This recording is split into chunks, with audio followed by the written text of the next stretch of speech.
Assalamualaikum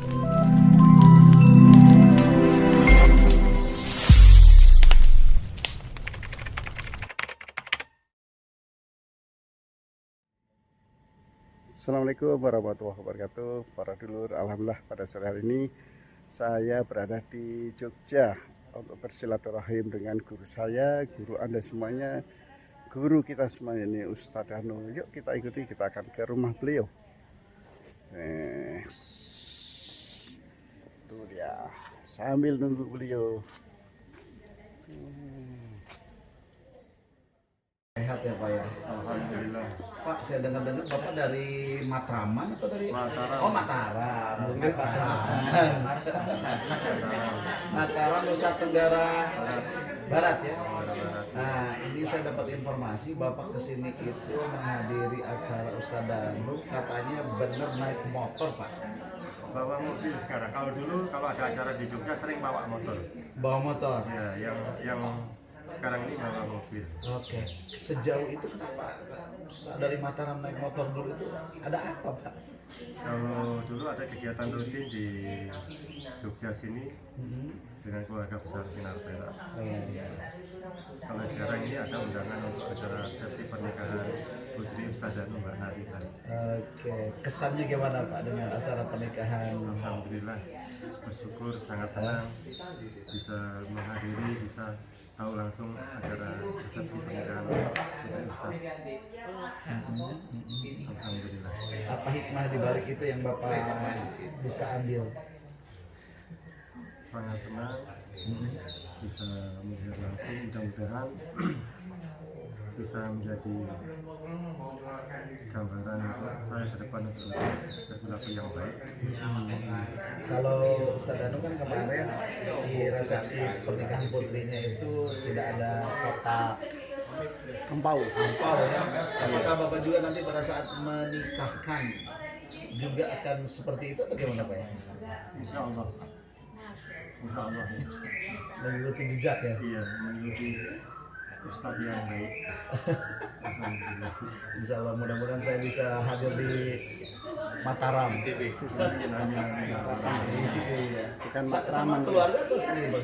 Sama istri. Mana sama istrinya? keluarga. Mana sih? Mana ibu? Mana istrinya? Oh ibu, masya Allah ya. Istrinya ini kok laki-laki ya? Sobri ya. Berapa putra putri?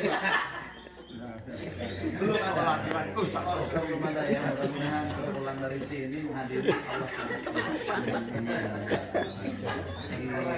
Kalau keseharian di Mataram apa? Pedagang. Pedagang. Swastanya. Oh iya. Sekarang kan mau ada acara apa tuh? Motor itu ya? MotoGP. MotoGP ya? Berarti Bapak di sana juga udah mulai siap-siap buat jualan apa gitu? Jualan motor. Ya? Jualan motor GP. Acara ini. Iya. Kita di kotanya, kalau itu di Lombok Tengah. Oh. Di Lombok Tengah bagian selatan. Nah, kalau keseharian itu jualannya apa Pak? Mie ayam. Barangkali Ya, tauhid itu sebenarnya milik orang Islam. Cuma kalau yang sering saya amati, jarang sekali kita yang Muslim ini malah kembali ke arah tauhid itu jarang. Tauhid itu lurus hanya pada Allah. Semuanya bersandar pada Allah. Kalimat tauhid salah satunya adalah inna sholati wa nusuki wa mahyaya wa mamati lillahi rabbil alamin. Di dalam kalimat ini itu sebenarnya adalah sesuatu yang kita kerjakan dari mulai ibadah, sholat, ibadah, hidupnya kita sampai kematian kita itu kita dasarkan pada Allah Ta'ala. Nah, yang sering saya amati itu jarang, kadang-kadang kita itu melakukan ibadah untuk dunia. Nah, ini yang sangat sering kebalik dan ini sudah menjamur. Contoh, namanya membaca Quran yang harusnya lillahi ta'ala, tapi membaca Quran untuk mengusir jin. Nah, itu itu keperluan duniawi, bukan keperluan akhirat. Sebenarnya akhirat surganya itu tidak masuk ke tauhid, walaupun momennya dikerjakan boleh nggak? Monggo. Saya kan nggak bilang boleh, saya bilang monggo. Karena orang kan beda-beda beneran. Kalau tauhid ya lurus, bacalah Quran karena Allah. Titik. Kemudian ya hanya dipergunakan untuk petunjuk kita hidup, kemudian ada sunnah, kemudian ada hadis, dan kita gabung, kemudian kita kerjakan satu persatu apa yang terjadi atau apa yang akan kita kerjakan sehari-hari. Sholatnya juga banyak yang minggir-minggir. Gimana? Kelihatan sholat itu memang ditegakkan karena Allah, tetapi banyak juga orang sholat itu hanya untuk kaya. Banyak orang sholat itu biar keluarganya bahagia. Biar banyak orang sholat itu rata-rata dunia. Walaupun ada yang memang betul-betul karena Allah. Ya. Kemudian kalau walaupun dia itu kelihatan cerita tentang masalah ilmu agama, akidah atau syariat, keilmuan dia itu kalau diajarkan bukan mengajarkan ilmu dalam kondisi yang baik, dengan lembut, dengan kata-kata yang baik, tidak menyinggung orang yang nanti mendengarkan.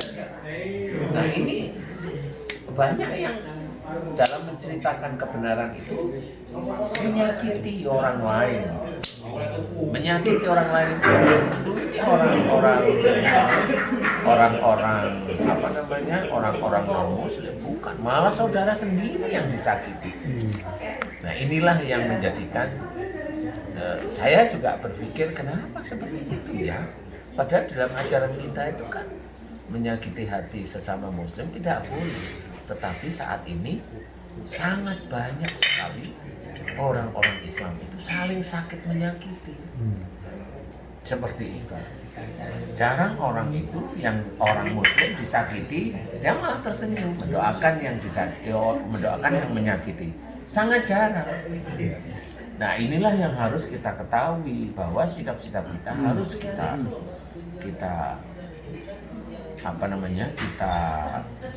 berikan yang terbaik dari sisi agama kita. Lemah lembut. Kenapa kamu lemah lembut? Kamu laki-laki kayak cewek, tersenyum aja digituin. Kelemah lembutan saya bukan karena kayak saya cewek. Saya mencoba menjalankan sunnah Rasul yang lemah lembut dan disuruh oleh Allah Ta'ala. Nah, itulah lillahi ta'ala, itu tauhid. Kalau mamanya diajak berantem, kenapa kamu diajak berantem nggak mau? Enggak. Ini masalah ini bukan masalah hanya urusan berantem. Tidak ada nyawa yang terancam di sini, nggak perlu diladeni. Siapa yang ngajak berantem? Itu saudara saya. Saudara saya itu maksudnya orang muslim. Nah, orang yang seperti ini sangat jarang sekali. Dan inilah yang menjadikan kendornya ketauhidan kita orang-orang muslim itu kepada Allah Ta'ala. Jadi saya mengajarkan bahwa nanti kalau tauhidnya kuat, iman kepada Allah Ta'ala kuat, ketakwaan pada Allah Ta'ala itu besar, banyak, gak usah takut. Rizki itu pasti akan diberikan oleh Allah Ta'ala. Yang penting kita itu hanya cuma ikhtiar. Rizki itu nanti akan diberikan. Gimana cara memberikan? Allah nanti yang maha pandai, bukan kita. Nah inilah tauhid itu sudah banyak hilang. Makanya banyak orang Islam membuka warung atau membuka apa harus ke orang pintar, ke kiai, biar laris. Yang dibacain apa? Kadang-kadang dibacain itu ayat-ayat Quran, ya 1.000 dinar. Lah itu petunjuknya bukan untuk laris, sebenarnya nggak ada, ya. Jadi ini harus kita ketahui bahwa hal tersebut kita harus belajar bahwa kita tidak yakin kepada Allah jika yang dilakukan seperti itu tidak yakin kepada Allah Ta'ala. Dia hanya yakin pada orang pintar atau pada orang dalam tanda kutip kiai menurut mereka. Nah ini bedanya. Nah itulah salah satu tauhid. Luruskan betul-betul niat karena Allah Ta'ala. Dengan begitu semua akan diatur oleh Allah Ta'ala. Rezeki itu mana? Banyak dari keluarga nanti bisa sakinah mawaddah warahmah, bisa kesehatan dari keluarga itu sendiri, keselamatan keluarga itu sendiri, dijaga dari orang-orang dolim. Saking takut didolimi oleh orang lain, punya ilmu kebal, punya ilmu keselamatan, punya kayak teman saya itu, Ustaz Asep itu dulu punya, tapi sekarang sudah kapok, nggak taunya dia yakini dengan ilmunya, nggak yakin sama Allah. Sekarang sudah Ustaz Asep sudah lulus, insya Allah pada Allah, walaupun ya masih ya seperti itu, tidak apa-apa. Semuanya kita belajar. Tauhid memang sulit. Iman kepada Allah itu sangat sulit, karena kita masih menghamba pada dunia. Rezeki ingin besar, dunia. Ketakutan dengan istri itu dunia, padahal imam. Ya, kemudian takut hidupnya nggak bahagia, dunia. Apalagi banyak, semuanya itu dunia. Jarang yang serahkan sama Allah Ta'ala. Serahkan sama Allah Ta'ala, dia nyerahin keluarganya pada Allah, nggak taunya dia nggak kerja. Sama aja, itu bukan serahin sama Allah, itu nggak tanggung jawab. Lo kan gitu? Dia hanya pergi sholat, tapi nggak kerja. Ya itu ya salah. Nggak boleh seperti itu. Ya sholat itu kewajiban yang harus kita kerjakan dengan kekhusyukan, dengan banyak hal. Kerja itu juga harus jawab. Kalau punya istri, kalau punya anak-anak, jawab. Jangan saya serahkan anak istri saya kepada Allah Ta'ala, terus nggak kerja gitu loh, gundulmu, nggak bisa kayak gitu. Itu kacau. Dapat uang dari mana itu? Nggak bisa. Ya, harus. Kemudian kalau sudah dikasih rezeki sama Allah Ta'ala, jangan lupa disyukuri. Syukur itu tidak hanya mendapatkan rezeki, syukur itu setiap saat. Setiap saat, karena kita menggunakan hasil yang Allah berikan kepada kita itu disyukuri. Kita belanja itu disyukuri, bukan belanja senang belanjanya, disyukuri karena kita bisa belanja itu atas nikmat yang dititipkan oleh Allah. Ya, tapi kebanyakan orang belanja, wah, bisa beli ini, bisa ini. Lah, ya jangan seperti itu. Nanti kalau ketemu sama orang yang belanja besar tapi santai, nggak pernah punya pikiran apa-apa, malu. Nah, inilah yang harus kita lakukan. Kenapa? Wah, taunya orang ini memang hidupnya betul-betul dicoba diletakkan pada sisi Allah. Setiap saat mohon ampun, setiap saat bersyukur, setiap saat bertasbih, memuji Allah Ta'ala, bekerja dengan itulah tahu. Saya juga senang ada murid saya yang dari Mataram, Jai dari Jember. Ya, mudah-mudahan itu bisa menjadi rezeki. Murid kan nggak harus orang kaya ya Ustaz. Murid itu siapapun, kalau memang beliau itu mau belajar arah tauhid, kuat kepada Allah Ta'ala, inilah yang sulit. Ini sulit, tetapi saya senang. Ya, saya senang karena niatnya sudah karena Allah. Dan saya mendengar katanya dari Mataram menuju ke Jogja ini naik sepeda motor. Salut. Bukan Harley tapi itu bukan Harley. Bukan Harley. Bukan moge. Dan mudah-mudahan ini bisa menjadi pelajaran bagi kita semua. Amin. Termasuk saya sendiri. Saya sendiri bicara ini yang saya takutkan adalah salah satu ayat yang ditakuti oleh para ustaz. Kabura makhluk yang takulu malah taf'alu. Ini ayat ini menakutkan. Tapi harus belajar. Artinya apa? Kemurkaan, kemarahan Allah amat dekat kepada orang yang memberikan nasihat, tetapi dia tidak mengerjakan atau menjalankan. Alhamdulillah. Jarkoni. Orang Jawa bilang jarkoni ya. Iya. Termasuk takut Bisa mengajar tapi tidak bisa kelakoni.